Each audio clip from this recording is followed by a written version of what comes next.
Welcome to A Night with Matthew Eshleman, hosted by Dojo Five. Welcome to all of our guests.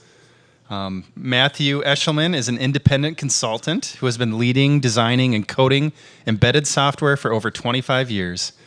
Matthew has helped architect and deliver code driving devices used by millions of people. Matthew has also been exposed to numerous software projects from a litigation view, helping on cases involving patent infringement, theft of trade secrets, copyright violations, and outright fraud.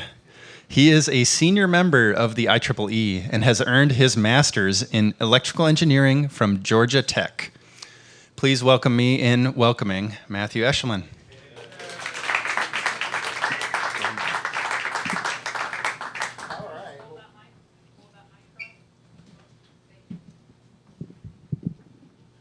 You want me to use this mic?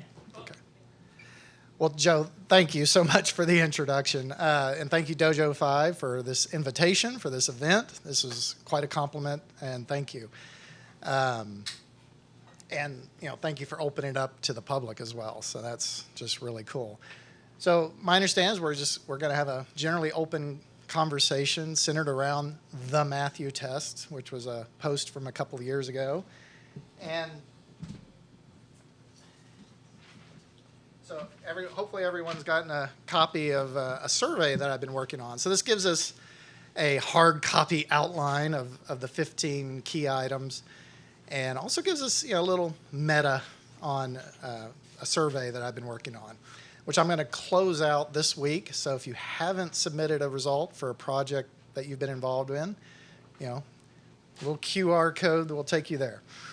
So I'm just going to go through this relatively fast and then get to a discussion. I'm going to open up with a war story, which is what Steve and company were interested in, just kind of opening us up for war stories related to these items.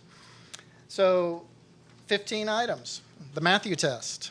By the way, I'll just note, I didn't put this on here, but the average score was 9. So far. So that's, people are answering yes on 9 of these, which is really not bad. I was happy to see that. So do you use source control? Hey, guess what? 93%. That's awesome. Can you build, deploy to the target, and execute code in one step? This is an area where we need some improvement. 58% are in the no. Can you create release images in one step? And I talk about why I differentiate those on the post, but we're still falling short there. Do you use continuous integration, which I suspect is near and dear to the heart of a lot of people here, and we still have a lot of room for improvement here. 54% saying no. Do you track development tasks and bugs using a modern system? 72%. I'm guessing everyone who said no, they're probably using Excel still or something, which I don't know. I don't know why you do that, but okay. Does the product have reasonably complete, of course this is subjective, the word reasonably complete specifications? We're at 70% yes, so that's good. I'm glad to see that people feel that they're working with reasonable specifications. I was a little surprised. Actually, that's 70%. I was a little surprised by that one. Most of the companies I've worked with as a consultant don't have particularly good specifications. Do the hardware and software teams regularly collaborate? I was surprised by this one too, 77%. Since writing this post, I would actually expand this one a little bit more and say, do the hardware, software, QA teams regularly collaborate? And product owner team from an agile point of view. Do engineers have a quiet working conditions? I was really surprised by this one. 77% say yes. Maybe that's an artifact of so many people working from home nowadays. I have to assume that that's true. Does the team perform design and architecture tasks before coding? We got a pretty good sample of yeses there. That's great. TDD, that's near and dear to my heart. I'm a big proponent. We definitely still have some room to improve in that area. Do you use the best tools money can buy? Again, this is subjective, and let's face it, every engineer always wants that next oscilloscope, and we always want that next spectrum analyzer, or the next faster whatever. So there's some subjectivity there, but so there's some room in the survey results. There's some room for improvement there. Are future coworkers vetted appropriately? I was glad to see, 62% yes. That's encouraging. Some companies just throw people at things, and there's no vetting. There's no allowing the team to help choose who they're going to work with. So that's always an issue in my mind. Number 13, is the schedule realistic and updated? This is a big topic for me, and this is where I'm going to open my war story on, and a death march that I survived. And actually, one of our guests tonight, where's David? Yeah, he survived that death march too, so hopefully we don't have any PTSD tonight when I bring that up. Does this software undergo peer review regularly? Lots of people doing, I assume, pull request reviews or other forms of peer reviews. So I'm glad to see that. And 15, this is becoming more and more important to me since I wrote this post. But number 15, is there a dedicated quality assurance team? We humans make mistakes. And it's nice to have a stopgap, a team there that's trying to prevent my mistakes from making it to the customers. So that's a big one for me. And we still got some room for improvement there. 58% of the nearly 50 people say they don't have a QA team. And pretty much almost every client I've worked with the past 6 or 7 years does not have a QA team. So it's pretty typical. So that is the 15 items. Were there any quick questions before I go into my war story? How did you collect the data? Oh, for the survey? Yeah. Just a Google Forms. So I just put out the link on various socials, Twitter, LinkedIn. So yes, it's obviously non-scientific. There's obviously a bias in that it was people who were already following me on Twitter or LinkedIn. Many of whom are like the TDD, the fact that I really expected a lower TDD number, but people who follow me are probably already doing TDD. So, can I walk around, or do I? You can take the mic off the stand. Okay. Yeah, walk around with it. Just to vent a little physical energy. All right. So war story time. So we're going to talk about schedules. Boring topic. So I'll try to make this a little interesting. We're going to go back to 2000-ish. And I helped form a team here in Nashville with Toshiba. And our focus was digital integrated television software. That was what the team was supposed to do. I got startup fever, quit, went to Denver. 9/11 happened, came back to Toshiba, and after getting laid off and all that fun stuff. And during that year's time, wonderful, talented people like David Starling there had started a DirecTV set-top box project. And this was not going to be a run-of-the-mill set-top box. It was going to be pretty groundbreaking for its time. I won't go into all the features. It's well in the past. So I come back. Boss says, "Hey, Matthew, you're in charge of the software." I'm like, "Oh, great." And the overtime begins. So we're working hard. There's a lot of software to write. They had made an amazing progress in that year I was gone. And that's rule number one we got to remember. That first prototype, that first bit of software that shows some functionality working is not production-grade software. Don't forget that. Don't make schedule estimates on that. So some time goes by. I end up at a Toshiba dealer show, and these are, so this is probably 9 months after. And, these are big deals. This was Toshiba America Consumer Products, which is $1 billion company at the time. And, they're flying in the Best Buys and the Sears and the Costcos, and they're, it's super nice, posh resort, golf, playing golf with all the sales guys and all that stuff. So they bring in some engineers to help set up all the equipment and TVs and train marketing on some of the new features. And they show our prototype set-top box. And the dealers were, excited by it. It was going to be a pretty amazing set-top box for that time. So when they show it, they say something along the lines of, this is going to be ready in about 6 months. And I'm in the back of the room just listening. And I go, we just found out that our SoC is not passing DirecTV security requirements. And we just found out XYZ, We're not going to be done in 6 months. But, okay, we'll go work harder. At this point, a lot of young engineers. We're all young at this point. I'm old now. There's gray hair here. We work really hard. In fact, I think the person who worked the hardest actually is here tonight, Mr. Starling. I don't even want to think about how many hours he worked. But there were days I was working, 7 a.m. till 10, 11 p.m. at night. It was bad. Another year goes by. Oh my goodness.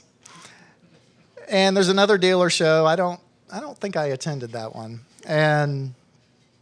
But I heard they showed the set-top box again, and everything looked beautiful and pristine, as it always does at those shows. And there was basically no reaction from the dealers. Another year goes by. Now, this thing has been told to the dealers twice that it should be ready any day now. At this point, I've actually been pulled off the project. We're working on our first true digital integrated TV to deal with the NTSC to ATSC, the analog to digital transition that's happening in the United States at this point. And I end up at another dealer show, and once again, I'm sitting in the back of the room. This case, I'm helping with a TV and dealing with that. But once again, Toshiba shows that set-top box. Once again, Toshiba says it's going to be ready in a few months. The reaction from the dealers, I will never forget. I was in the back of the room. The booing began. The jeers began. I'm pretty sure I heard cursing. And I'm just like, oh my gosh, in the back of the room, just feeling incredibly embarrassed. And that, ladies and gentlemen, is why you need to have realistic and updated schedules. Now, because you don't want to be in the back of the room at a dealer show with 150 to 200 sales guys booing what feels very personal, like it's you being booed. Now, some postscripts. We did finally ship that product. I don't remember, I think it was about 40 to 50,000 units, which of course is nothing for a Toshiba. It was so late, all the competitors had equivalent features at that point. So that's some of the lessons learned about schedules. Your business plan depends on realistic, updated schedules. Some other really important postscript. We aggressively learned from that insanity. Every single one of us, we talked amongst each other aggressively. We figured out every piece of code that was junk and threw it away. We learned from that lesson. We did postmortems. We did 5 whys. We did all, in different ways. We weren't as formal as we should have been, but we aggressively learned. And that core team stayed together for another 10 plus years and delivered product after product after product And we were, as far as I remember, never late again. We maybe had some close calls. We had a few crunch times, but we never had another death march, and we never suffered like we did during that time. So that's why item 13 on the list is there. So that is my war story to open up this discussion. I am happy to take questions on that, and then happy to hand it over to Joe for further. Sure. Did So- anyone in your management actually call it a death march? No, I don't. No. Yeah, Starling's no. We're going to try to do questions through this mic so we can, thanks, so we can hear. Yeah, it was a painful project. After that second year, I think we went, we divided the teams out. We were working on other projects. So we went into more of a working hard mode. But there was definitely a solid year of just way too many hours, way too much overtime. It was bad. So, were the sales guys just making things up at these shows, or were you communicating just unrealistic schedules and then something bad happened? I think or? it was all the above. All the above. Yeah. All the above. Just out of curiosity, do you remember what SOC that was? I used to work for a I DirecTV. would be very hesitant to say. I do remember. Does it start with a B? Oh my gosh, yes. Yes. It absolutely starts. Oh yeah, they work with you a lot. Yeah, because with their competitors. It started with a B. Now they were definitely part of the blame. There's no doubt, but we were also part of the blame. We were, again, young and optimistic. The whole team was pretty young, and I didn't know how to make a schedule estimate. I guess one side note I'd like to make, though, is I've seen this pattern certainly nowhere near as badly as this Death March that we had at Toshiba, but basically I see a similar pattern usually on like the first code base for a brand new product. And it's because when you're developing a brand new product, you really don't know how long it's going to take. So usually engineers are very optimistic. Salespeople are even more optimistic, as we hear. And basically you end up with projects that have unrealistic expectations. And it's usually the first code base. But once we got a code base, then every other derived project after that went much, much better. And I see that pattern repeated in other projects where the first one is always the hardest. And I think that's probably a very common thread. And hopefully, as a manager or as a leader or as a manager of a company, if you can realize that, then you should budget time, resources, and try to give your development teams the resources and time they need to get that first code base where it really needs to be. But working with even mega corporations that I have a current gig with, even they have this problem on mega. I mean, they have thousands of developers and they still have the same problem: stability and quality on the first iteration. Usually the second generation ends up much, much better. You mind meeting me halfway, Brian? I was just going to ask, how do you think that fits with a company like ours where it's not uncommon for our only code base to be the first code base? So what I was about to just add also to that then is, and I think this feeds into that question, is number 9, design and architecture.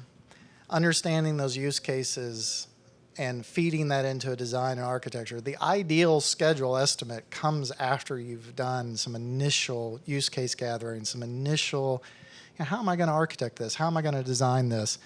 Because then you can feed that right into a schedule estimate, and that tends to be your most accurate schedule. I would also just add, your best schedule estimates. Sorry, I'm going to just real quick. Here's how I do it. Some architecture, some design, feed that into a schedule estimate. I want to see at least 200 items in that estimate. They're all whatever, I'm just guessing. But if you get to the 200 item, then, law of averages are going to work in your favor. So if you were off by 2 weeks on this estimate, well, you were off the other way on another estimate. And that tends to work out well. For me, all the estimates I've done since then have been surprisingly dead on following that approach. And so what are some of the specific risk items that you saw on that original project that contributed to the wildly off initial estimate and then that's the follow-on? problem. We didn't see them. We didn't, there was a lot of issues. PTSD. Okay. One of the biggest issues was without a doubt our SOC partner and their failure in one particular thing. That actually resulted in a substantial hardware redesign. That dramatically raised the price of the BOM, et cetera, et cetera. That was a big deal.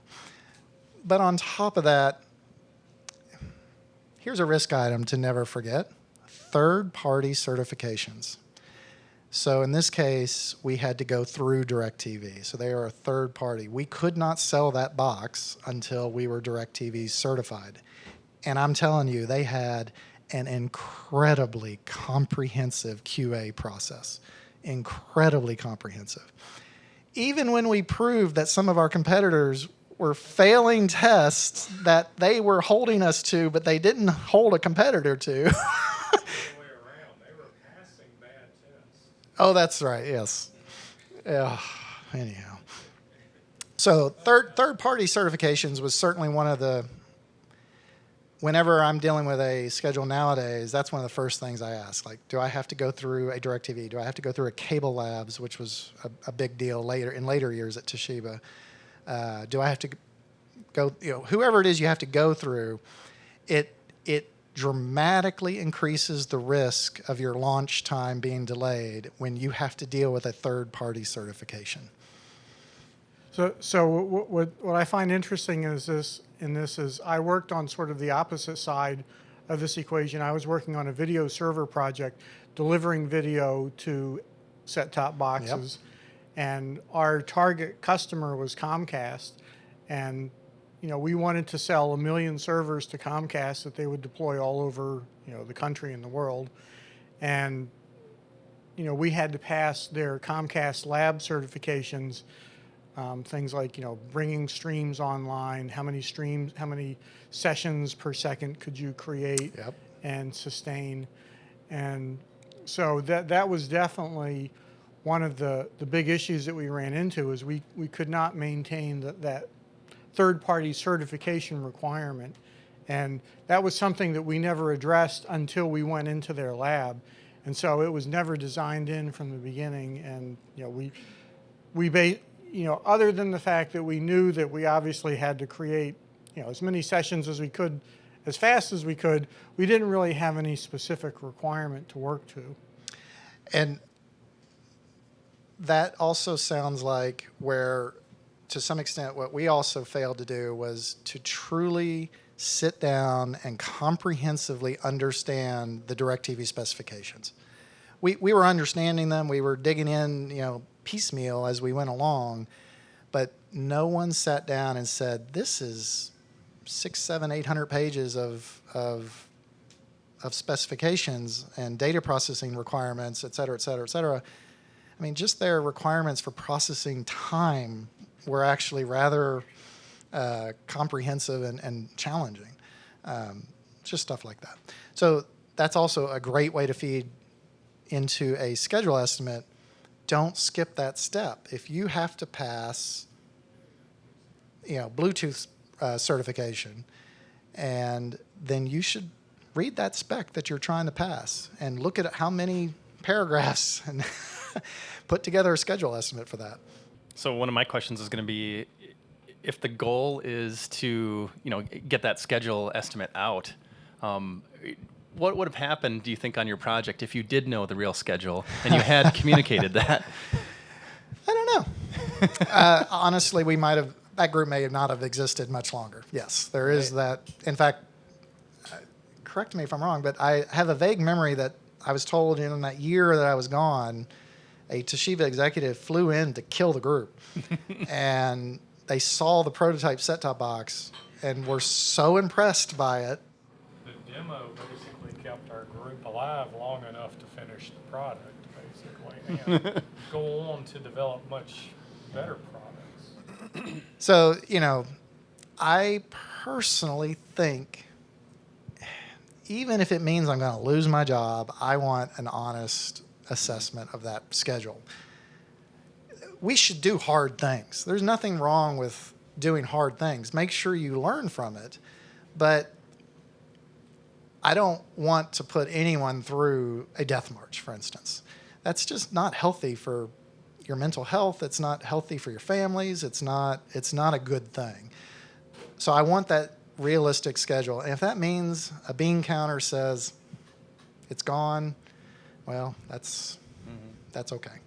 Do you think there would have been an opportunity, because a lot of Agile stuff would say, well, the scope is what you'd want to flex. Then. Yeah. It's great to know that this huge amount of scope that we wanted to take on is going to be far too expensive, but then now we have the opportunity to change the scope. Agile. Yeah, right. Right. So there's a lot of things to appreciate about Agile, but I do tend to think it has a tougher time in our world. There is no negotiating. We're just going to skip that paragraph in the DirecTV spec. There's no negotiating. If you want to ship that product, you must implement every one of these 10,000 requirements. There's no negotiating. It's like that with a lot of products out there. If your product's going to claim USB, if you're actually going to put a USB stamp on it, you have to pass all those tests. If Bluetooth, et cetera, et cetera. Cell phones, oh my gosh. If you're going to have a cellular IoT device and you want to go through, I forget the name of that, I forgot the name of that test. Yes, thank you. Yes, if you want to go through that, you don't get to negotiate those. You apply Agile to that in your development process leading up to your launch, but there's no choice. There's no, we'll defer that to the next sprint. No. Does anyone else have a war story that they want to share related to one of the Matthew test items? Yeah. Oh, Ryan, what? The non-engineer in the room? I want to know how you prioritize. There are a lot of items on this list. Based on their score, they come in the middle of the road. Like, what are the most important things? I am going to suggest that the team involved decides that. And based on whatever their restrictions are, whatever their criteria are. For instance, I personally am going to push hard for a dedicated QA team. I think that serves a company and a project team really. There's just tremendous value in my mind to that. But that involves business decisions. There's people to be hired or people to be contracted out with, and there's true budget hits. So that one has a real cost, so you have to negotiate that from a overall organization and business point of view. So that's going to be high friction. Some of these are very low friction. So for instance, using source control. I mean, my goodness, that's really easy. Setting up a proper peer review, like a pull request review system. That's, these days, if you're not doing that, I mean, that's so simple to do. So that's very low friction items. So if somebody's not doing that, that's what I'm going to try to push them to do. And from there, just see where the team shows interest is also how I'm going to try to prioritize it. One that's near and dear to my heart is why do you think so many people don't use continuous integration? Well, I think that's clearly part of the nature of the embedded world business. I think there's two things hitting that. One, team sizes. Most embedded software, firmware especially, I'm going to differentiate those a little, are 1 or 2 people. And yeah, I can see where a 1 or 2 person team, and you can see that, by the way, the old embedded.com surveys. I think the most recent one that's published is 2019, but a huge percentage of teams were 1, 2, 3, or 4 people. So I can see where if you're a 1 or 2, I can see a team size that small going, we're all in the same room together. So you're suggesting that they should release by hitting the build button in their IDE, hoping that they haven't installed any updates, and then ship that as the golden image? I am not suggesting that. I am merely providing the excuse, which is a reasonable excuse. It's funny you say that because not too long ago I had to get all over a team because of Ubuntu. They were the project had been specified that every developer was going to be in an Ubuntu 16 environment. One of the engineers had moved to Ubuntu 20 and didn't tell anybody, and some funny things happened. So we fixed it by all of us going to Ubuntu 20 and then fixing those issues. But so your point is, of course, 100% correct that even a small team will benefit from that for the consistency of it. That's super important. No argument there. So why don't they? I'm going to keep pushing. Why don't they? So the people I've dealt with that haven't done it, I think it's mainly just a lack of motivation for the topic. And they've done it the way they've done it for years and years and years. And it seems like if you've got a team of 1 or 2, the difference between continuous integration and a single person running a build on the system is very small, right? So yes. if you only have one guy doing a build, he has the complete build on the system, right? Correct. And And if it works on a system, it works on everybody. I've got a counter argument to that. So, the company I worked for before signing on with Dojo 5, I was that guy you're talking about, and it was a complex build system. And I mean, when it came time to because the chip shortage changed the external flash chip, they just couldn't handle it, and contracted 4 hours up to them. But if there was some kind of CI system or something like that in place, that they would have been able to handle that. I mean, it was good for me, but essentially it's not good for a company to be in that position where somebody like me has already left and they don't know how to handle it anymore. You need that system where I know how to reproduce this build, but you'll never be there. It's like a succession plan is almost what you're saying. that's a great point. Succession plan is a great word for that too. I was going to say that basically, currently, I have a client that I've offered to generate CI for him 3 or 4 times, and he still seems to insist on wanting to build the final release and send it out himself. So it's just there's a resistance to it. But for most all of the personal projects I do now, it takes a little bit of time to get it set up the first time, but then after that, every release is just click the button. There might be a little bit of a pain when, the development environment SDKs get upgraded, but you're going to have to deal with that anyway if you're keeping up with development. So I'm not sure what the resistance really is, but I still see it.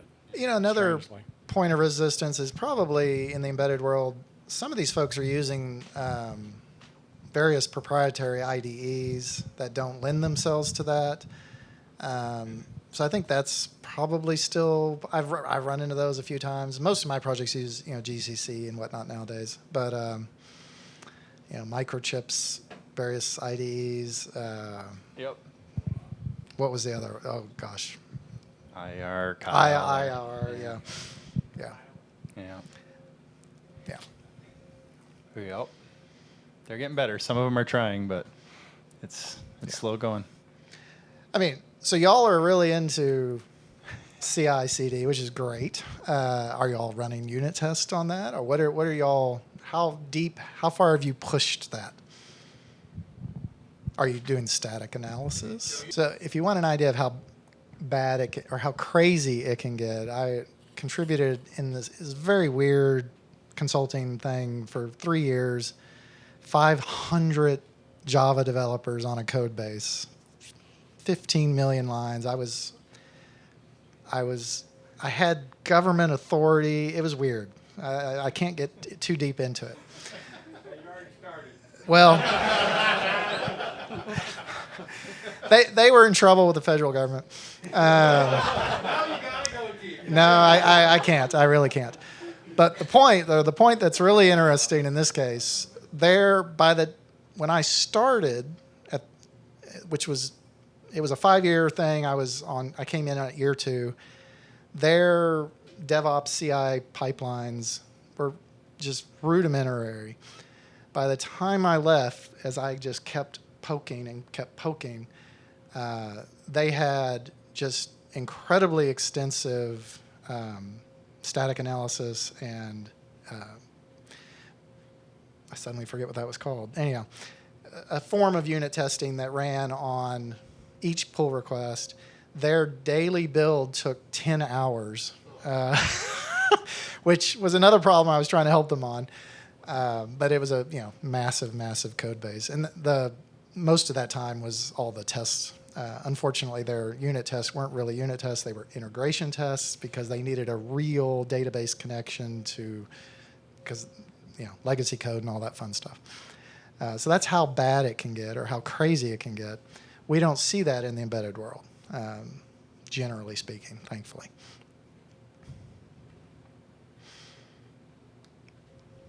So, same question on unit tests. Why do so many people not write unit tests? They don't get it. It's just that simple.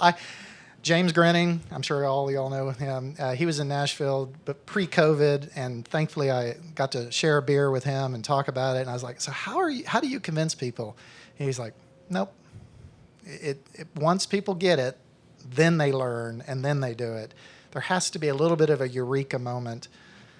For what it's worth, my eureka moment was actually while I was at Toshiba, but we never figured out how to do unit testing on our code base. It was, by that point, we were getting code literally from all over the world, including the code we were writing.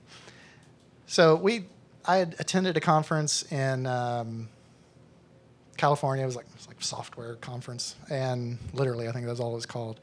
And somebody was talking about unit testing, and they used the phrase that it gave them courage.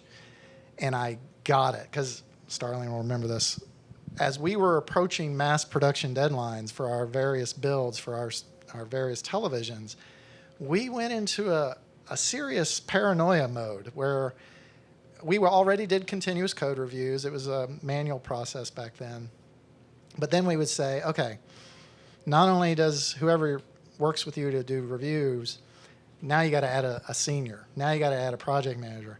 So by the time that last week or two, we were having like 3 sets of eyeballs look at every change that went into the system. So it was pure paranoia. And so when that guy said, "It gives me courage," I just instantly knew what the heck he was talking about. So we did investigate unit testing at Toshiba, never made it happen. Once I quit Toshiba, I went to a web startup thing, and that's where I got to actually experience unit testing for real in a C#.NET environment. And it was everything I dreamed it would be. It was awesome. And then when I ended up as a consultant, my first firmware project as a consultant, I drove fully TDD, having just read Grinning's book, and it was just heaven on earth to me. I just loved it. And you're requirement about software teams and hardware teams talking to each other, which seems pretty obvious, but what prompted you to include that? Well, so yeah, Toshiba, that probably, I'm sure, came from Toshiba. So, and just having seen other people through the years mention that age-old story of the hardware team just throwing the design over the wall and telling the software team to deal with it. That, to some extent, happened at Toshiba. It wasn't that bad. Once or twice a year, people like us flew to Japan and interacted, but it was very limited. To Steve's question about number 7, and it seems obvious, why do you have to include it? My counter question to Steve would be, have you ever worked at a design house that does both hardware and software? Because the norm is that that's not followed. It does come over the wall, and there are problems. Every time. I've worked in a lot of projects where we had both a hardware group and a software group in-house, and it was largely hardware design driven, and then the software followed. But at least, to some extent, we were largely in the same room and could talk to each other. Even in the same room, because that was kind of my situation. It was still I didn't hear about the project until the hardware was done. A key item to look for is does any member of the software team get invited to that final schematics review, or not even the final review, earlier reviews? If they're not inviting at least one or two software engineers into that schematics review, they're not collaborating. It's really important. That's the last chance a software engineer has to say, I really need a spare GPIO over here, or I need a debug UART, or whatever it is you might need from a software point of view.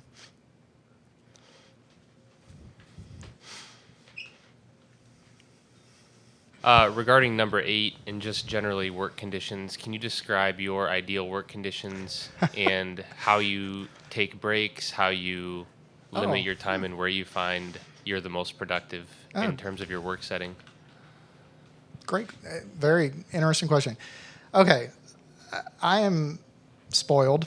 I'm not going to deny it. So there's only been a couple of companies where I ended up in the cubicle area. I've pretty much always had a dedicated office, and I am a believer that that's just the best thing for a software engineer. Now, of course, I've now been a remote work-at-home consultant for, I think, 7 years now, and I have my own dedicated office. So I just personally really love the ability to shut a door and tune out everything and be laser focused for 2 hours at a time. So that's my habit. About every 2 hours, I get up and I do a super fast walk around the neighborhood, and then I get back to work. That's my routine. That gets me a little exercise, which is really important, by the way. I've turned 50 this past year, and my wife and I have gotten really into fitness. So it's, I would encourage you to start before you're 50, because it's a painful transition. So thinking back on the kind of smaller teams, one of my first thoughts was, I've been at a company where I was pretty much the only software engineer working on the team. And it wasn't really a matter of convincing me to do this or that. It was really a matter of I didn't know about any of that kind of stuff because, I didn't know to Google, what are the kind of things that I should be doing differently, that sort of stuff. So I kind of think back to my education and actually a discussion we were having earlier about how terrible education can be sometimes with, best practices for software. So I'm kind of thinking about what are your thoughts on how do we penetrate more in academia specifically? I know we have a couple of people who volunteer with students and that kind of stuff and teach and whatnot. So I'm just kind of curious on your thoughts about that, because especially it seems like there's even a bigger lag with academia, where it's usually taught by people who have been in industry for a long amount of time and maybe are, at the point in their careers where they're kind of coasting towards the end or something like that. And so they're maybe not as incentivized, to keep up and whatnot. My teachers were not from industry. What's that? Our teachers were not From industry. Mine seemed like they were. So I think Joe asked me the exact same question when he and I talked earlier this year, and that's a great question. And I wish I could point to Professor Lipscomb, who I tried to invite tonight. He's a professor at Lipscomb. He taught my son. And when he responded to my email about this event, he did mention they've, at Lipscomb University, which is not far from here, they have created a software engineering degree. So it's not computer science or computer engineering or electrical engineering. It's an actual software engineering degree. And I think that's the step. I'm an engineer at heart, can't deny that.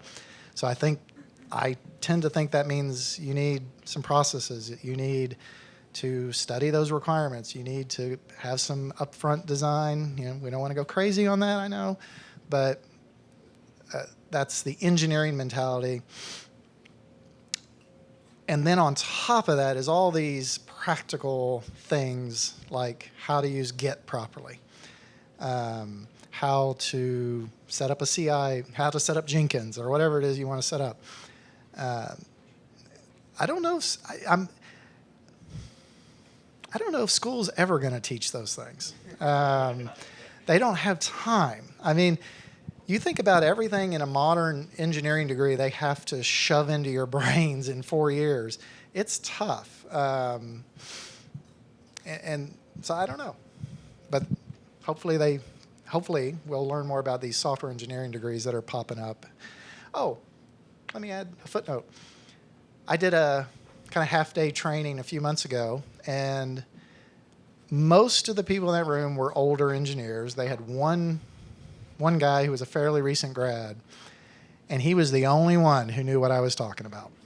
So he had been exposed to a lot of the topics I brought up that day, which were things like CI/CD, proper revision control, peer review, pull request reviews. I went through all that with them, and he knew about all that, but he didn't know how to put it into practice though either.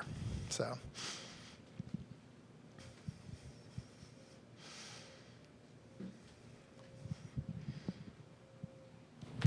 And so speaking of peer reviews, what do you look for in a good review? So we actually, our boss at Toshiba, put us through an actual, I don't even remember how many hours it was, training on that.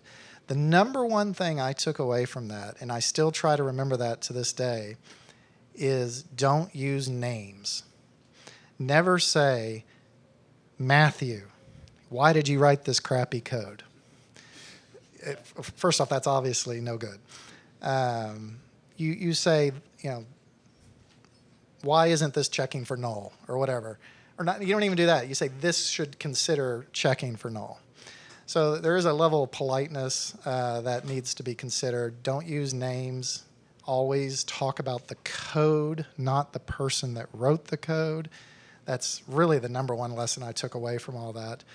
Obviously, we hope that we have style guides, coding guidelines, so that we're not spending time on tabs versus spaces and capitalization. Is it are we doing camel case or Pascal case or whatever? Let's just get past all that, so that the review is focused on what's important, which is what's the code actually doing? Is it doing it properly? Does it meet the requirements? Is it leaking memory? Stuff like that.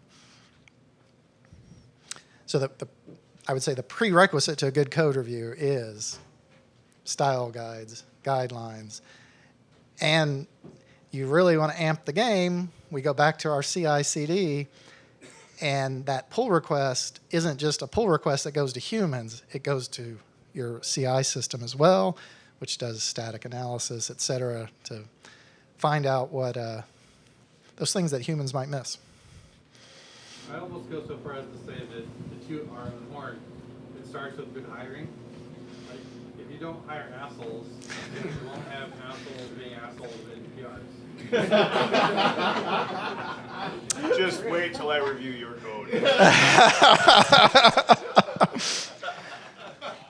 Man, I have reviewed, I don't even know, millions of lines of code at this point in my life. And it's just a never-ending challenge to keep your attention span on that and not get lost in what do they call that? Bike shedding, where you get distracted by, you're looking at the plans for a nuclear power plant and you get distracted by the design of the bike shed because that's easy to understand.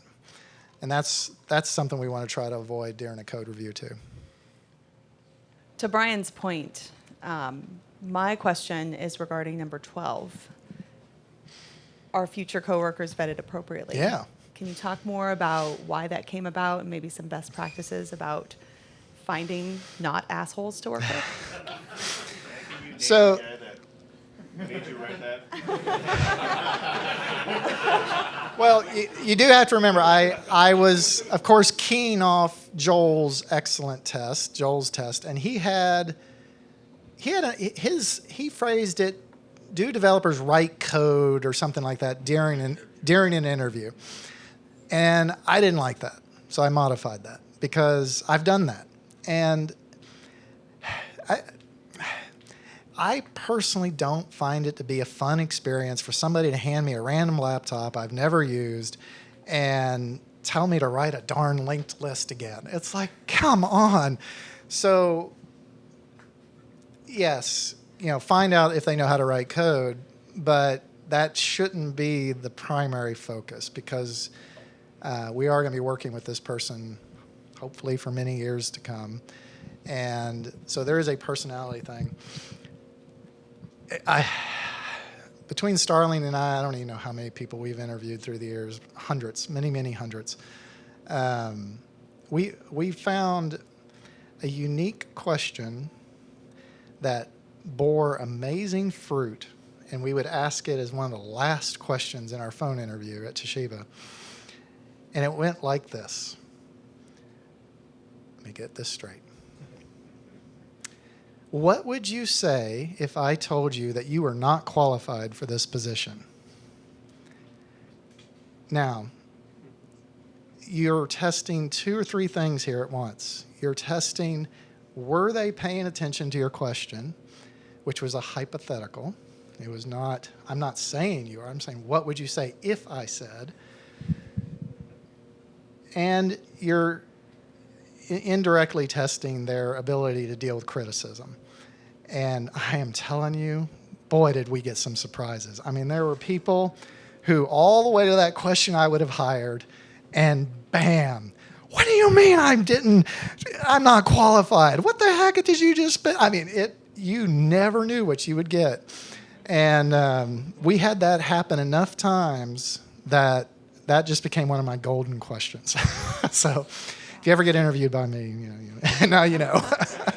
All right, so for number 11, I have kind of a comment and then maybe a difficult to answer question. So do you use the best tools money can buy? The comment is that I think maybe that's a loaded question, and maybe the question should be, do you use the best tools? I found that over time, maybe there's something so painful and common throughout the industry that maybe the open source solutions do end up becoming the best solutions. And then the other kind of the painful question is that there can be so many solutions. How does some team wade through all the solutions for all the different problems that are encountered in software development? It can take a massive amount of time. So that's kind of the thing that D5 has set out to solve. I don't know if you have any feedback on that. So on your first point, great point. Yes, you're absolutely right. The best thing you buy these days, especially in our software world, you're right, might be free open source. But I'm going to just note the usual caveat there. Free open source ain't free. There's just no such thing as a free lunch. There is a cost. Gratis. It might be a very reasonable small cost. You might just be, dealing with Linux and trying to understand why that free driver doesn't work with your version of the kernel that you're stuck with, stuff like that. So that's a cost that comes later. Mainly in my mind, I'm thinking back to Toshiba, and there was a serious cultural thing there between our U.S. management and the Japan management. They were very frugal in Japan. I literally had an engineer in Japan ask me to benchmark our build servers so that he could take that to his management. And we had, at that point, a very large build, single-threaded, just make-J1. It was about 50 minutes. Now, of course, our build servers had 16 cores, so we were doing make-J16, and it was done in 5-7 minutes. In Japan, it was taking them about 2 hours to build that. And there's just an attitude there. So I would say at first it starts with an attitude. Don't get so frugal that you're hurting yourself. That's something I learned from my boss at Toshiba. And let's say this. What was the second question again? I guess, how do you manage the huge proliferation of tools? There's so many to evaluate. How do you do that efficiently and effectively? I don't have a good answer to that. That's why I said it might be painful. When I do a selection, I'm a geeky engineer. I get a spreadsheet. I put together the 10 or 12, 15 things that I think are important, and I weight them out, and da-da-da-da-da-da, So that's how I manage that. But, that's still time-consuming. Sometimes it takes time, yes. So as I was looking over all the interview questions or the questionnaire questions, I started wondering, to what extent do you think people are answering the same question that you're asking? Is your definition of what they were answering the same as theirs? Well, that is, of course, an issue with any survey, even a super professional survey. This was obviously an informal survey, so yeah. Take it with a grain of salt. And there were a few questions leading up to these, which I haven't put any analysis on. So I did ask about team size, company size, and it seems like I asked one more question. So there'll be a little more meta with this when I eventually write it up in a blog post. And by the way, the average score was 9. So was what I called good in the blog post. So if you were to reevaluate it making them answer your definitions rather than theirs, would it be higher or lower? I have no idea. You think it's lower? I think the primary tilt is the fact that the only way I had to promote this was through my social network, which isn't necessarily huge, but the people who follow me are already interested in these topics. So you already have that tilt. Painfully obvious from all of our histories that every one of us is either lying or That's great. And so in some of your consulting work, or actually maybe more interested in some of your legal work, have you run into some major issues that you would see on the desk? Oh, yeah. That large company that I dealt with, the reason they got in trouble was almost a total lack of specifications combined with some ethical issues. I don't know how they made the code base they made. None of us know. It was, they threw 500 people at it, and somehow they got a code base out. And every one of you in this room are using that code. I can guarantee you. Guarantee you. kind of along those lines. I was just curious if you could talk, there's stuff to get into, but what is the legal side of firmware is something that most of us haven't had experience with and probably never want to. Yeah. Are there any common things that you see or things we could avoid or So most of the work is patent litigation. I've had a fair amount of that. There's nothing you can do to avoid that. If somebody's going to sue you for patent litigation, you're going to get sued. And we were explicitly told back in our Toshiba days when we got trained on all that, the lawyers told us, do not do patent searches. Don't try to find out if you're, because that trebles the damage in the United States. At least it used to. I think that's still true. Like with most things in life, be honest. Don't walk out with a laptop from your past employer and then release a product that's almost the same with your new employer. Don't do that. You're going to have This sounds oddly specific. That's actually a new case I just got on. So yeah, don't steal. Don't. You'll be fine in life. Just follow the 10 Commandments, for goodness sakes. Patent infringement, you can't do anything else. As a business, as a company, there's nothing you can do. If somebody sues you, settle or fight it, but there's not much you can do. Otherwise, be honest, don't steal.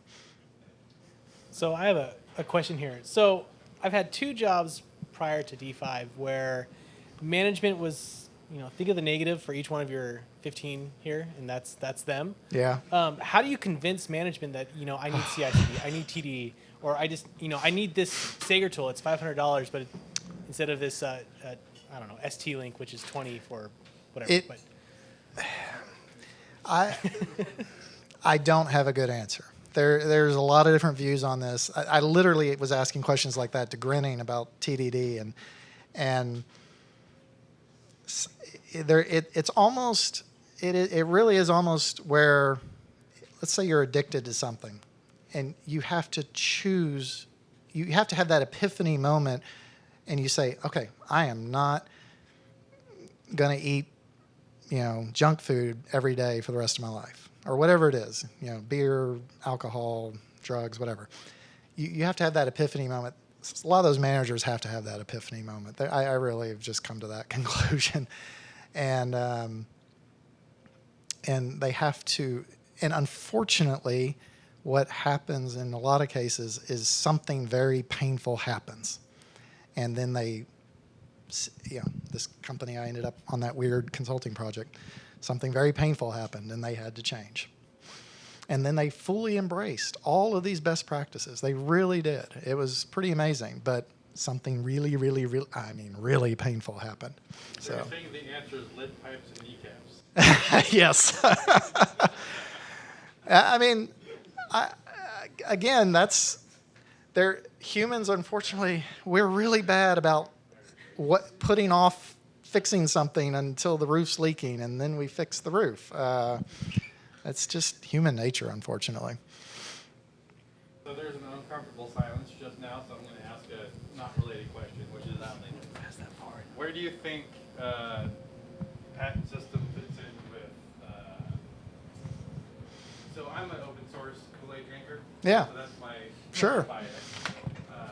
I tend to think that overall patents retard the progress of technology. Agree, disagree, comment, explain.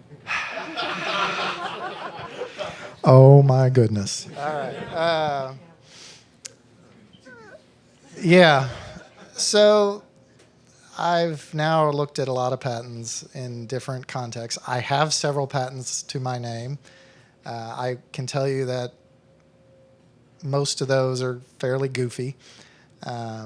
I don't know how a lot of these patents get through the patent office. So there is the one issue of how did that become a patent? One of my very first patent litigation case where I got flown to Silicon Valley and stuck in a really fancy law firm and looking at laptops all day. Ultimately, I found the code that infringed on the claim that the lawyers were interested in, but I had to tell them this is fundamentally the same as every PHP server in the world. So understand, if we use this claim, your patent is going to look like every PHP active server in the world. So then that begs the question, how did that get through the patent office? I don't know.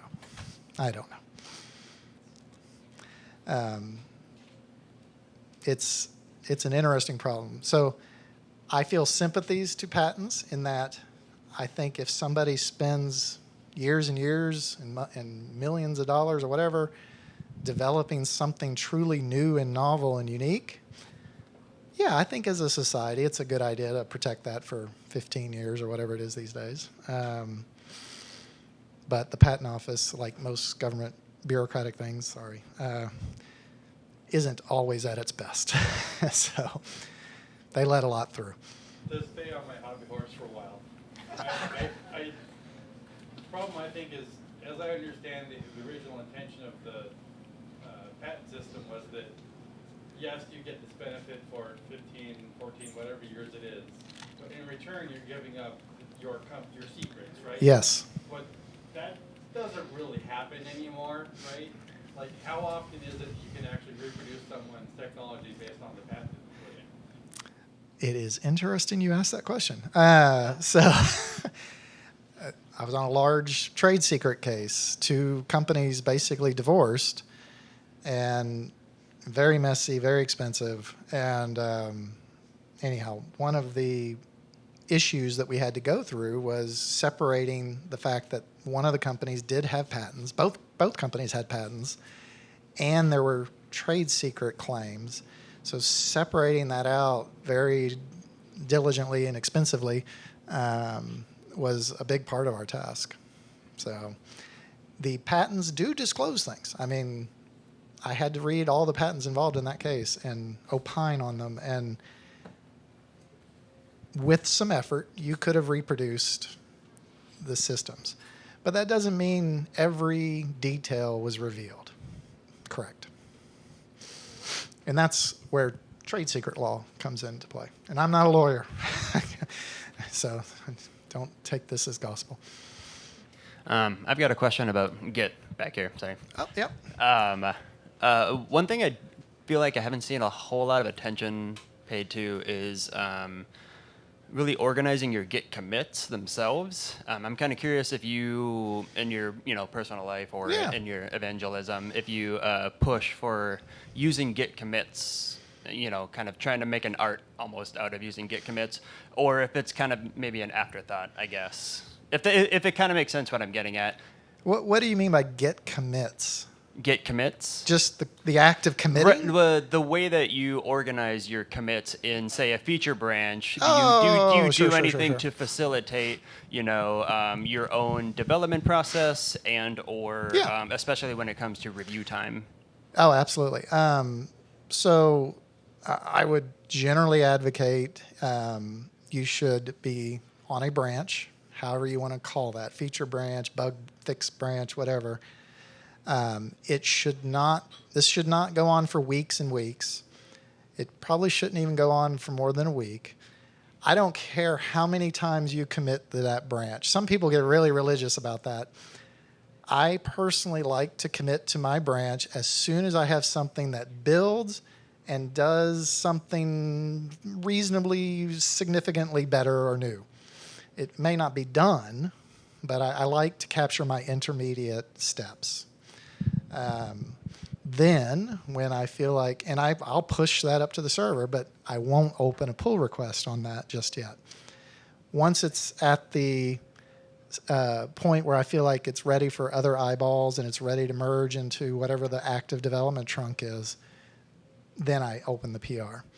I have no problem seeing 30 commits on that branch before that PR is open, personally. Some people don't like that. Some people want to do squash. No. I personally don't like the squashing thing, but that's personal preference. Sure. I'm probably a little more religious about it then. Yeah. Pardon? I actually like to commit often enough that it's a thought. I use I always point to the Chris Beams article about how to write a Git commit message itself. Yep. And then I want to do that if that's every 5 minutes today. If it's every 5 minutes today, that's fine. But then I also go back and I editorialize myself before I open that PR. There might be a few things that are like, oh, this actually makes sense all together. I am going to squash these three together. I think but then I still have the if you're chain. I'm trying to tell a story, and I consider the PR a chapter in that book. If you're squashing before you push and before others have accidentally pulled it, I think that's fine. You end up having to use the force flag or whatever. It's been a while since I've dealt with code bases where people were actively using squash, but anytime I have to force in Git, I get nervous. That's just force with lease, yeah. Yeah.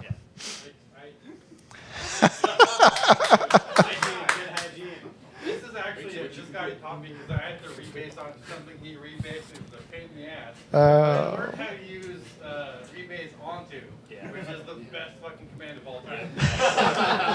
Like, force your friend is the first step, but like, so I have always been, I always want to have my code checked in. I don't want to ever have to go somewhere and all of a sudden my laptop exploded like you did that other year. No. So I commit early and often, and then you end up with like fix 1, fix 2, fix 2.5. Okay, now it really works. Okay, it really now works too. Yeah. But then you really no one wants to read that shit, right? So you have to go back and okay, draw a picture from this morass of bullshit into something that someone can actually read and Patrick was saying, get a story from. Well, depending on the pull request view, you don't, as a reviewer on the receiving end of that, I don't necessarily pay attention to all those commits. I'm only looking at that final delta. Fair enough, but that final delta is yeah. You end up a series of commits. We're getting into religion. My religion is right, yours is That's No. Actually, one of the projects that I've been on recently, I felt like had a really, really good example of changes that, when you look at it as a whole, just in a pull request using GitLab's default view, it was really messy, and I had to hold 4 or 5 different things in my head at the exact same time.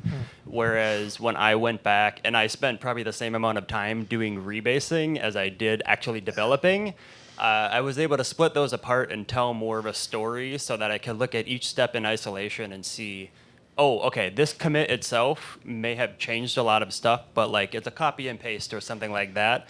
I can completely ignore this change basically altogether because I know for a fact it didn't change the code, that kind of thing. So I kind of want to propose it even for our internal tech talk or something like that as an example of good cases of where organizing your commits can really help with the review process and with my own anxiety personally. Well, a project Starling and I worked on as a consultants just a few years ago, the lead developer at that company wanted everybody rebasing. He wanted that nice, clean railroad tracks with no jiggles everywhere. It very quickly went away. I think that's pretty different. Yes, that's it a is little more different. anal retentive. But Yes, and it just shows. That's the good and the bad about Git. It is a very, very powerful tool with an incredible amount of flexibility. And you as a team have to decide what your Git culture will be.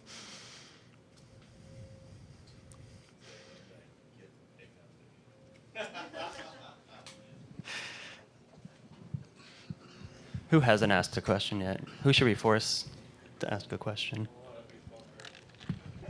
Kaner over there.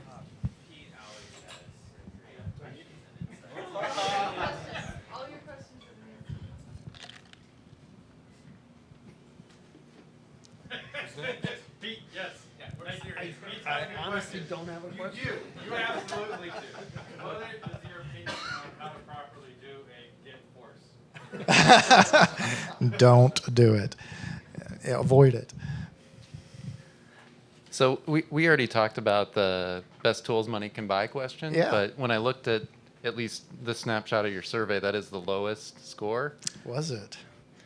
And I was wondering if you were surprised about that, and if you think that's anything specific to embedded development. Well, no, like I said when I was speed reading through this, I mean, this is one of the more subjective questions. Best. I mean, you can't get much more subjective than that. So this question's fully loaded. It's loaded with all kinds of problems from a scientific survey point of view. But it's an attitude. We don't want to be like our sister team in Japan, who were scraping to get a dual core server in 2015 or whatever that. you don't want to fall into that extreme. And then there's obviously the other extreme, which we would call gold plating. We don't want to gold plate either, right? So, but we do want to make sure that all these people in this room, who are all expensive, your time is expensive, my time's expensive, and I want it to be more expensive. It is important that our tools support that in keeping us as productive as possible to justify that expense, which was my boss's point of view at Toshiba. He wanted us to have the 16-core server so that our builds were done in 5 minutes instead of 50.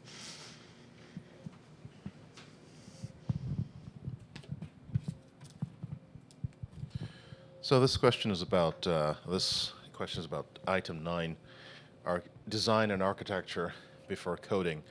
Now, in the ideal world, we'll do the design, the architecture, and we'll be happy with it. We'll even write the test cases, and then eventually start coding and start passing our tests, kind of thing. All right. A great number of times, the design, we don't even know if the hardware is capable of doing things. So we've got to do some coding. Can we chain these DMA channels with this peripheral and have this thing going? And that of course is perhaps half the effort. So what advice would you give to a team that says, well, we need to do some coding before we even know what type of architecture or design to do? And of course, we've struggled with this, and part of it is, we don't want to spend 3 months doing, pre-architecture, but we do need to understand what the hardware is capable of doing. So effort needs to be spent there. And I wonder if you could speak to that, if you've had that kind of experience where you can't just waterfall design, go from architecture to design to requirements and then start coding. Wonderful question. It's one of my favorite areas. I spent most of those years at Toshiba as an architect. I was banging out code too, but my primary responsibility was systems architecture, making sure a team of 25 software engineers were productive. And that requires architecture and design. So there's a number of approaches you can take there. You can take a paper study approach. So, example, you have an I2C bus, you have to update device X on that bus, that you have to update that every 100 milliseconds. Oh, and by the way, we're going to put 3 more of these on the bus, and spreadsheet, put that math in there. Is the bus overloaded? Is the design going to meet the timing requirements that you know of at that time? So there's the paper study approach. I love putting together a little spreadsheet with that kind of detail to make sure that we're not overloading a bus or whatever. Then it becomes a question of, well, what about now we've got data flowing, do we have the CPU power? And the agile world's going to tell you, do a spike. Do the bare minimum code. You should do this. If it's early, you've probably got a little development board or whatever, and see, does this microcontroller, does this CPU have the power necessary to process the data? And you can just do that with throwaway code. Although you don't want to throw it away, keep it in some sidecar repo or whatever. So those are the 2 approaches I would recommend and have seen people do.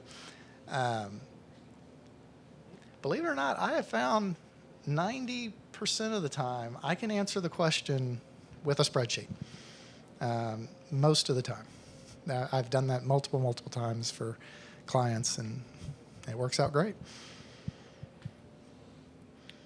I had a question about the bug and task tracking. Yeah. What's a modern system? Is that Jira? Is Bugzilla still modern? Well, that's going to be subjective. Obviously, Joel, who pushed that as well, and I completely agree with him. He would tell you fog bugs. I won't even tell you fog bugs anymore. They've been bought by somebody, and they've thoroughly annoyed me. But just something that isn't a spreadsheet that people are exchanging over email. For goodness sakes, don't do that. I want my attributes I want. If you're an agile person, yeah, you're going to want a way to organize sprints and all that. But what I want is a good, cloud hosted or server hosted, whatever, so that I can get to it anywhere in the world. And it needs to have reasonable workflows. Like if I mark it closed, it should automatically go to the QA department, or not closed, but fixed. It should have some workflow attributes. It should have some customization, some plugins. It should have a way for me to look at graphs of how fast we're burning down all of our cases.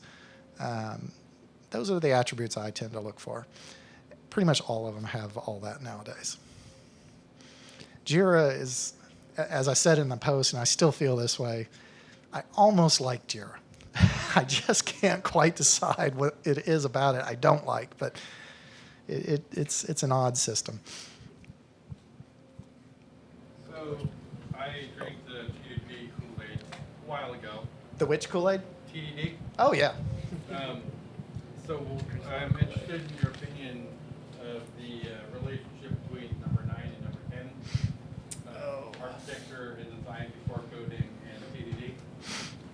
My main takeaway from TDD was that it forces you to understand what you're trying to build before you build it, and it forces that you design something that can be tested.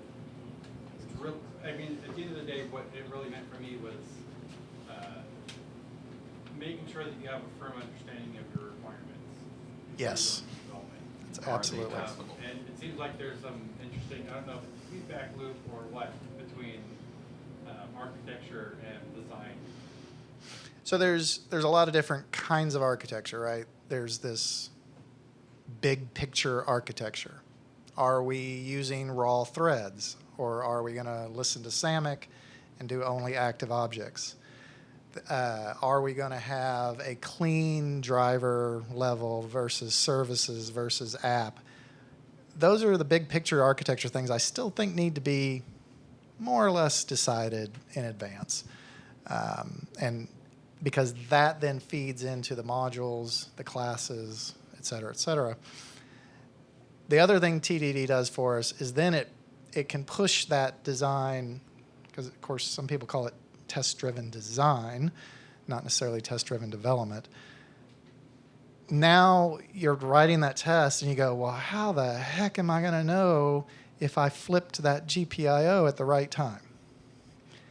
And now all of a sudden you go, oh, I need some kind of interface, or I need an abstract interface to get to GPIO lines, whatever it is. And that might not have been decided during architectural analysis, but now TDD is pushing that design.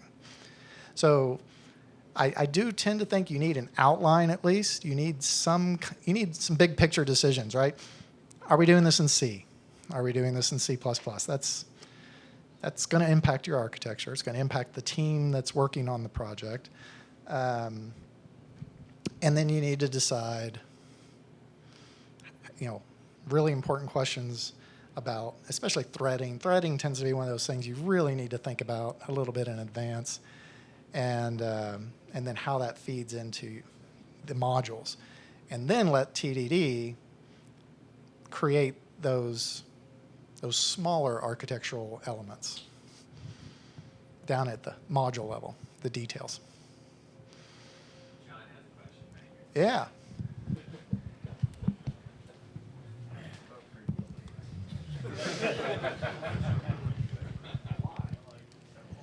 So we have regular discussions about how do you go about unit testing and drawing the line of what you're testing when it comes to a hardware abstraction layer Yeah. and drivers? And because that's a unique problem for embedded, is at what level do you stop, and what level do you assume the parts underneath are going to work? Do you have guidance on that? Okay, so my guidance on that is it depends. So, boo. Well, it really, again, we're back to the wonderful world of embedded, which there's a massive amount of variety. If you're working on an aerospace product, you're going to push the TDD, at least I hope you're going to push that TDD all up and down your software chain, which means you're writing TDD for your drivers too. Most projects, consumer electronics style projects, I tell people to skip the drivers. But that drivers level, that has to be a good, clean interface so that you can mock those or fake them, whichever one you need, for the code that uses those drivers. That is the primary dividing line where I tell people, as much as I love TDD, your bang for the buck, I think, decreases a little down there because there's just you're dealing with so many idiosyncrasies of the hardware at that level that, I mean, it's great to have unit tests for that.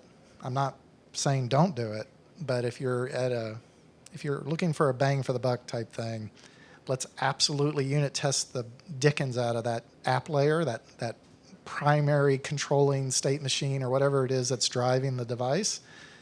And then anything you have in between, most firmware projects tend to have 3 layers, at least when I drive the architecture. You've got an app layer, usually that's just one module, and it's the top layer state machine that makes the overall decisions for the product. And then there's services, managers, controllers, whatever you want to call them.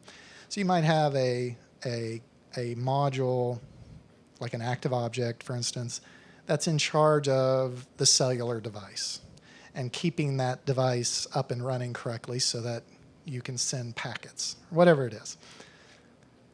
That app layer and that cellular manager module, whatever you want to call it, I want to unit test the dickens out of those. But I don't necessarily care about unit testing that UART that talks to the cellular module. That's where I feel like I've delivered the best bang for the buck, basically. Did that answer the question? Yeah, thanks. Oh, great.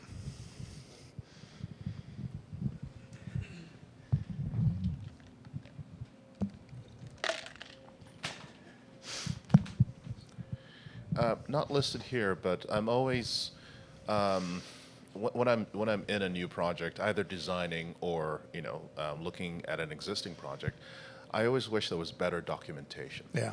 And what I mean by that is I really just want to look at the README, and it explains what this thing does. A lot of times we have Doxygen comments on each function, on each header. Yeah. And I'm like, we're not really writing an API. If I was, maybe we'd have a man page to see what these things do. But what I can't stand personally is setup. The function is called setup. Brief, this function sets up. Arguments, Yes. arguments, pointer to buffer, returns true if, else false. And I'm thinking I don't really know what this thing does, right? I'm much Yeah. more interested in the functionality. And yes, I could go off and look at the wiki and look for some architecture document Yeah. and so on. But at the same time, I don't really know what I'm looking at. I actually have to look at the code to sort of piece things together. And I wonder if you could speak to that, if what your experience has been and what your policy has been in terms of personally, I'm not in favor of in Doxygen comments on functions because I think it's. Let me take that back. If I was writing an API or library and I wanted to expose to folks, okay, this is how you use this function for your use. But generally, a lot of the things we write are things that we're consuming, and we're just partitioning functionality into functions so that we don't just have one big thing. But we have an idea of what we're doing, and I would like, 9 times out of 10, I come into a project, I don't know what the thing is doing. Yeah. At the top level, and I wish we'd focus more on that. Here's a README. It might be 30 pages long. It might be 2-3 pages long, however, but it says this function, this whole module is about controlling this controller. We take input from here, we put it over there, we shove packets that way.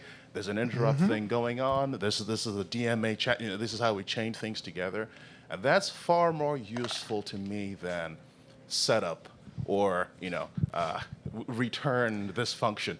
And I wondered where you lean on that, and what your experience has been with different types of engineers and models that you've seen. This is a great conversation, by the way. These are all near and dear to my heart. Clean Code. There's a book. It's a decent book. We can go, as always in our world, we can have extremes. We can go to the extreme of no comments. And there are people out there in projects where they say no comments. The code should speak for itself.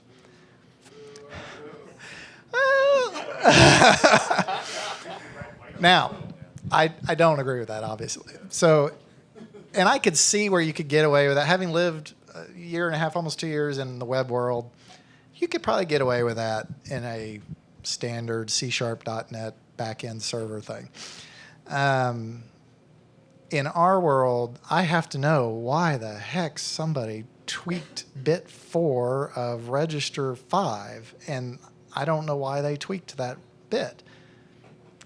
The clean code guys are going to tell you, you didn't write the code right still. And there's some truth to that. If I'm looking at pointer, equals or equals hex 3, whatever. Why did I do that? Well, we already have a problem. We have a magic number. So don't use magic numbers. So we do want to embrace the clean code mentality. But what I tell people, and this is what I've advised other people, is I want comments specifically related to what this chunk of code's goal is. I want comments, especially I want comments that point to a specification. So like if I got a chunk of code that's doing something with a SPI bus, and it's kind of odd looking code, well, I want a comment that says this code implements errata 5 of datasheet, blah, blah, blah, and I gotta have those. In our world, we gotta have those. As far as the bigger picture architecture, I do tell people, use a wiki. That should contain the meta of the big picture architectural decisions. Now, you can, by the way, good project maybe to look at is Mirio Samak's QP. He generates all his documentation from his Doxygen. And it's pretty good. There, every now and then I'm like, I was missing something. But that's an example of using Doxygen to the fullest to generate all of your documentation as well, without violating dry. And that was the other point, because what you were getting at there is also a very core principle. Do not repeat yourself, dry, from Pragmatic Programmer book many years ago, and that's the only thing I remember from that book. And it's been that was like my number one takeaway. And to the point at Toshiba, I ended up running in our system from time to time. I'd run a copy paste detector to look for violations of dry. Right. I think perhaps the question is, so Doxygen is great. Like I said, if I was writing an API that others would use, makes sense. I'm a very big proponent of man pages, where I come from. I just, hey, this is the API, this is how I use them. Great, I got it, right?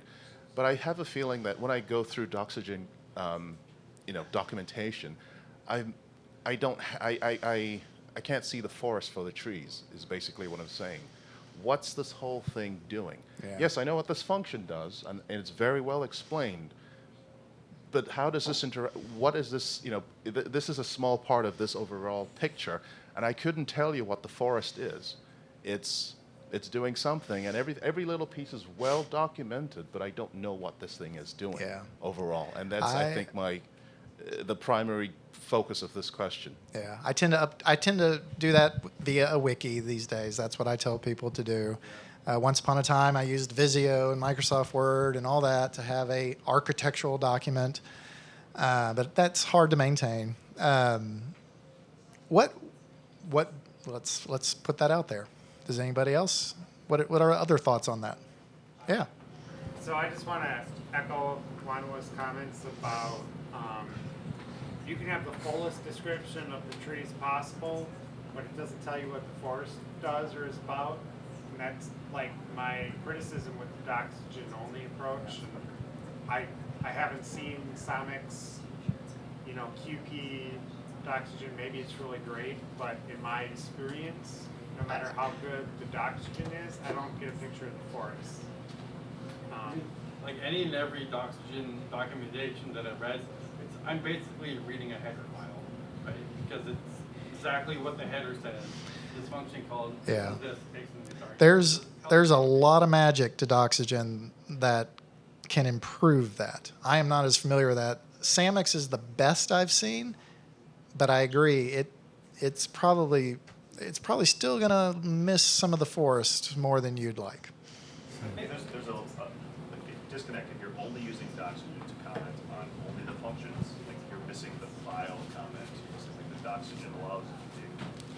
If you're organizing your files, right, using Doxygen to comment on what this file does, maybe that helps a little bit. But it's almost like the problem is like engineers don't write documentation. They don't like writing documentation. Well, I think like a lot of us don't know a lot, the depths of Doxygen and all this different ways, because sometimes we see these code bases that are at group, at end group, and we're like, okay, I don't know how to use these tags. Yeah, it's a whole other tool to learn. And that's exactly right. It is yet another tool. Question. How do you learn? You've been doing this for a long time. How are you still learning? Oh my goodness. These days, I do still buy books from time to time, not as much as I used to. In my early days, I was reading voraciously, especially like Steve McConnell was very a huge influence in my career. But yeah, these days we're just awash in incredible information from various blogs to just the YouTube. One of my favorite guys for the C++ world is Jason Turner, and because I'm one of those guys who likes C++. So that's an area where you literally can never stop learning. It's really tough. So you've mentioned pragmatic programmers. Yep. You mentioned Steve McConnell. I'm assuming you have Code Complete. Which? Code Complete. Yep. Yeah. So, both editions. Kind of my experience, you talk about this proliferation of more information online, but in my perspective, it's just not of the same caliber as a lot of getting the Philip Koopman or the pragmatic programmers with Steve McConnell on your shelf, and I don't know, maybe speak to that a little bit, how it's kind of changed in the modern day to I don't know, Geeks for Geeks and all these other websites. To me, seem really shallow. Yeah, they are. I don't end up on those anymore. Having the original content. You know what? The number one thing I miss is the old Embedded Systems Programming magazine. I really miss that. Jack Gansel, Dan Sachs, all those articles back then, and there was a high quality that I almost never go to embedded.com anymore. For instance, I can't remember the last time I read something there that was useful beyond marketing fluff. And I've got an article on embedded.com, so and it was okay, but yeah, that was a long time ago now. So I don't have a solution to that, but it is a challenge. You're dead on. I have a question about how when you come onto a new case or you're coming into a new project that already has the existing code base, and what steps and kind of your outline of how to learn that code, how to figure out what it's actually going on. We assume the documentation already sucks, so how do you find out what it actually is doing? And so, interestingly enough, I deal with that a lot in the patent litigation sense. Literally, I will walk into a law firm and I won't even know what language I'm going to get. Sometimes we know in advance, sometimes we don't. So in that case, it's just a lot of grepping and just really paying attention. I have to say the litigation stuff has sharpened my ability to look at a code base and absorb it very rapidly. And that's not easy. So it really is, you have to dive in. For instance, I ended up at a review and it was PHP, and I'd never looked at a line of PHP in my life. Looked around at it, went back to the hotel, read PHP language basics, and then went back to the law firm. I mean, so those are the things you have to do. I'm trying to think if I have any real tips there.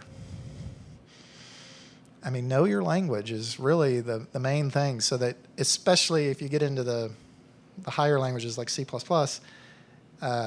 the subtlety of one line of code can be rather amazing. So you do need to be aware of that. Have a really good IDE, like I like these days either Qt Creator or CLion, so that I can quickly navigate. I'm not grepping, I'm hitting F2 or F12 or whatever, and it's taking me to all the references, and it's smart references. It's not the miscellaneous code that's everywhere. Those are just great ways to quickly get to know a code base. Oh, the other thing I would tell you, find out what the primary use case for that product is and trace that use case through the code. That will tell you an incredible, like if I could sit here for 40 minutes telling you how channel up worked on a Toshiba TV. and you'd be shocked how complicated just hitting channel up is. But so if you end up in a new product, a new code base, ask what's the main use case, and if there's a member of the team already who's been on that code, have them walk you through it. Otherwise, figure it out. I saw some hands in the back a minute ago. Oh goodness, more hands.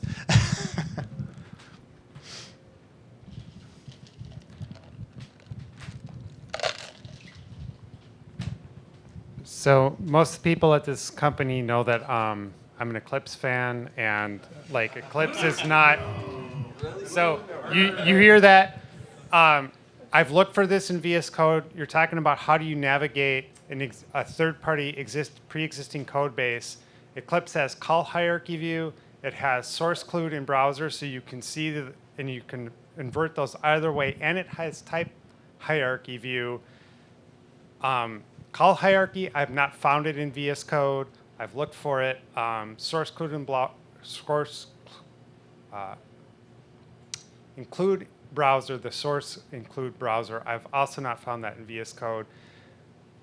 When I'm trying to figure out a third-party code base, tools like that are very important. So maybe you use cscope, maybe you have CLion, maybe you have SourceTrail, but like Eclipse has it built into the IDE in a way that, as far as I have found so far, VS Code doesn't. So that's just one thing I want to say. On the same note, even though I made barking noises when he said Eclipse, I was about to ask the same question, which is generally speaking, I've tried using SourceTrail on a number of things, and it's a pain in the ass for what seems like a very simple problem, which is please keep track of this, search for this function, where is it being used? Okay, it's calling this function, that fucking trail of calls.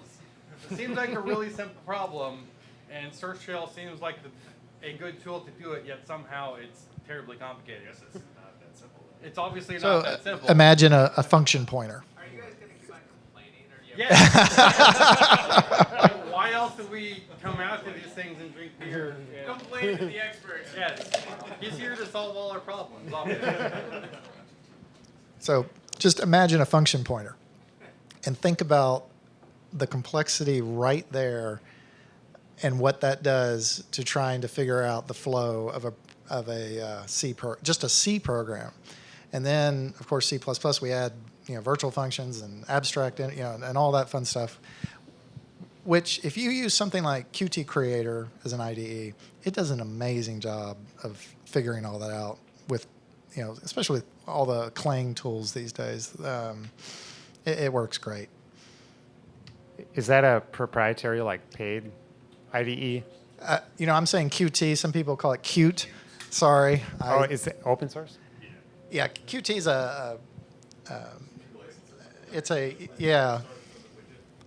So you can use the IDE for free because it's an LGPL type thing. So you can use the IDE for free. And I've used it on just firmware projects. You have to do some setup. You have to do some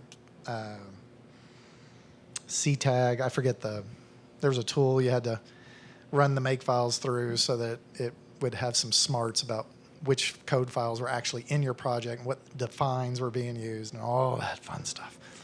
Yeah. I find that actually kind of a mixed bag right now. So Eclipse, I haven't figured out how to I don't think Eclipse can process a compile commands.json that you get out of CMake, which VS Code does very easily. But if that C++ extension in VS Code could give you the call hierarchy, I think it would be a long way to. Yes, C-Lion is getting really close to being my preferred IDE. Qt Creator is probably my next one, and with a little setup, it'll work on a traditional firmware project. I have avoided Eclipse personally now for 6 years. Sorry.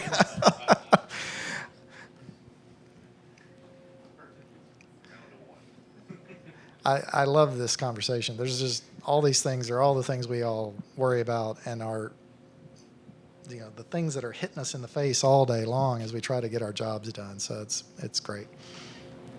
I think Mike wants to ask a question about motivating engineers that are. How do you deal with? Fuck off! You ask. Hand it to Ryan. How did you get your arm up his butt that Right. If you can tell me how to manage a herd of cats, I'll give you a good answer, but I don't know. Engineers tend to be fairly self-motivated, thankfully, so when you've got the good ones. And this looks like a great team, by the way. Mostly. So Kane's been waiting all night to ask this very important question. He's been pretty shy about it, but I figured this would be a good chance for him to ask the question that will solve every problem. Ask him his favorite flowchart tool in Lights. I won't go to the flowchart documentation tools. Let me think here for a second. I don't have a burning question, but let's go with Hill because we've been chewing on Hill a little bit lately.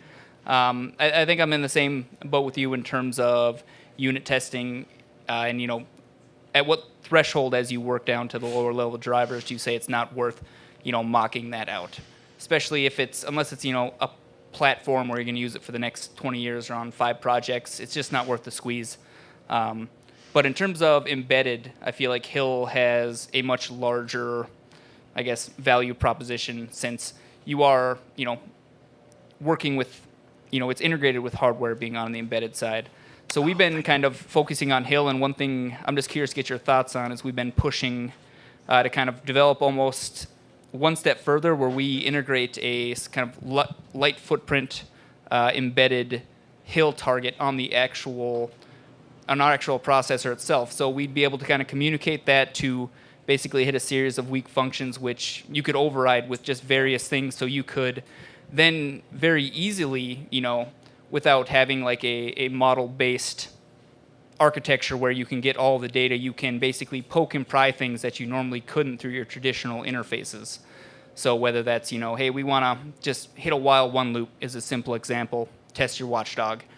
You could see test your boot on time, and then from there, you could get very, very complex, and all you'd have to do is have a, very, very simple kind of pump, which would check for this, protocol that we'd send these commands back and forth.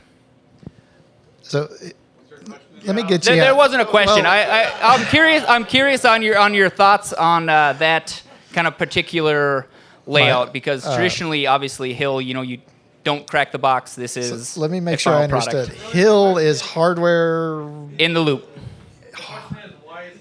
Oh! Why is he right? If you could, he's not. No, I am. Oh my goodness. And if you're not sure on the embedded on target, you can just talk on Hill in general and how that application has been used in the past. Hardware in the loop, like hardware in your test-driven loop. Yes, Hill. Yeah.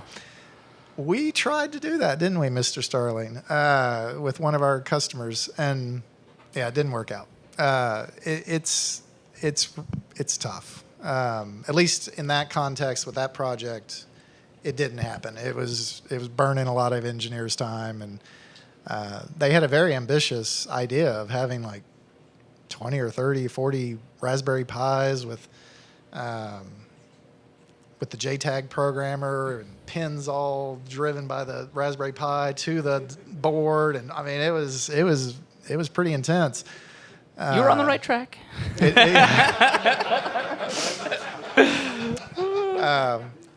I'm going to be very honest. I looked at that and said, no. It was going to burn. It was just going to burn everybody's time. So we did 2 projects with them. The first project, we did end up doing test-driven development on the target through. We were using Mario Samek's QP framework. He has a test system for that.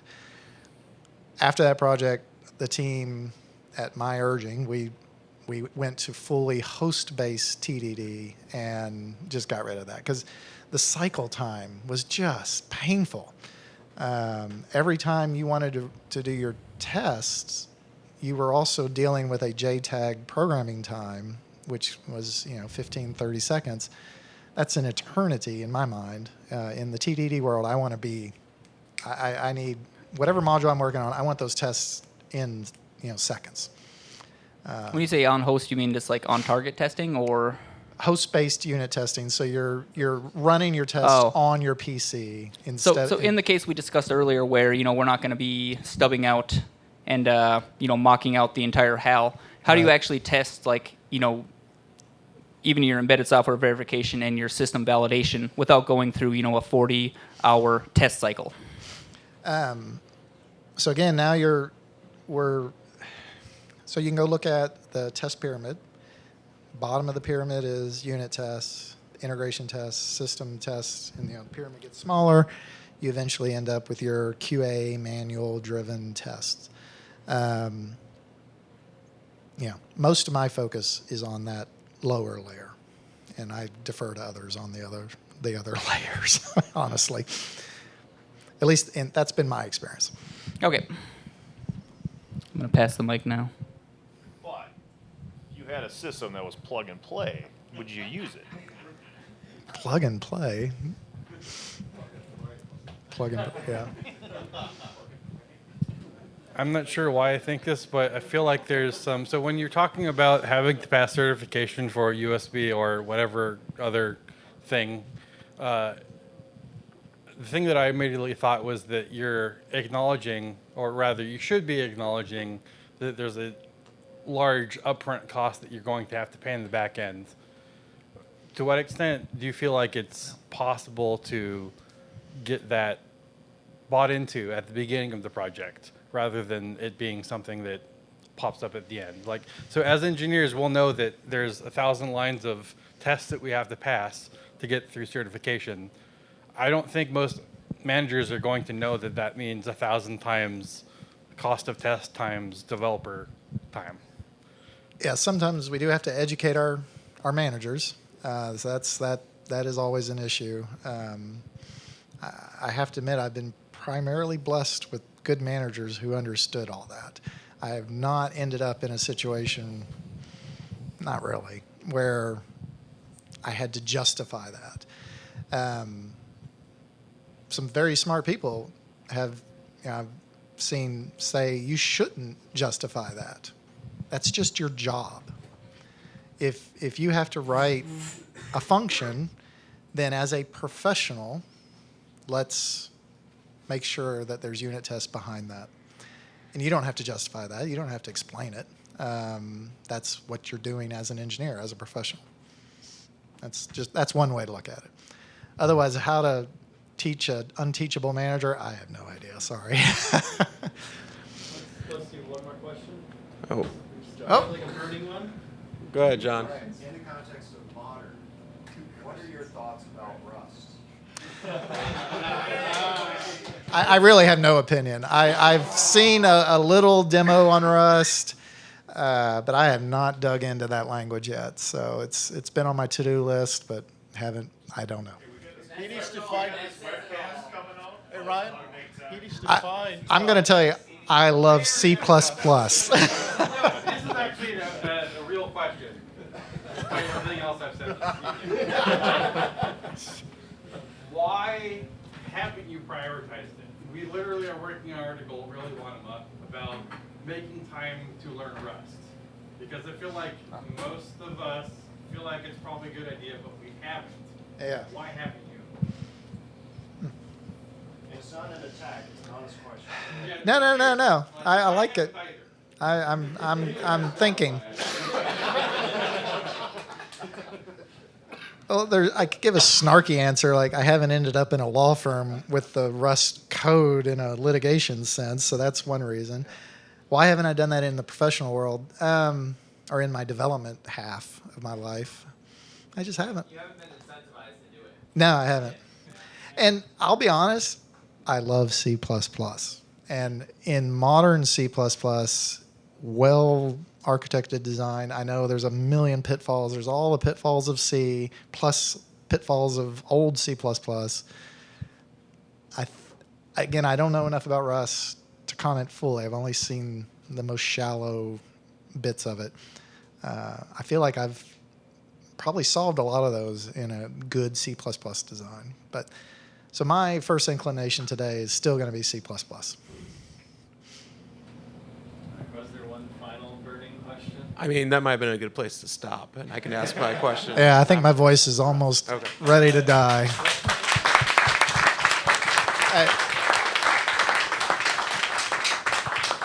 And thank you all again. This was a very new, unique experience for me. Thank you for the invite. Thank you very much, and much appreciated. Thank you.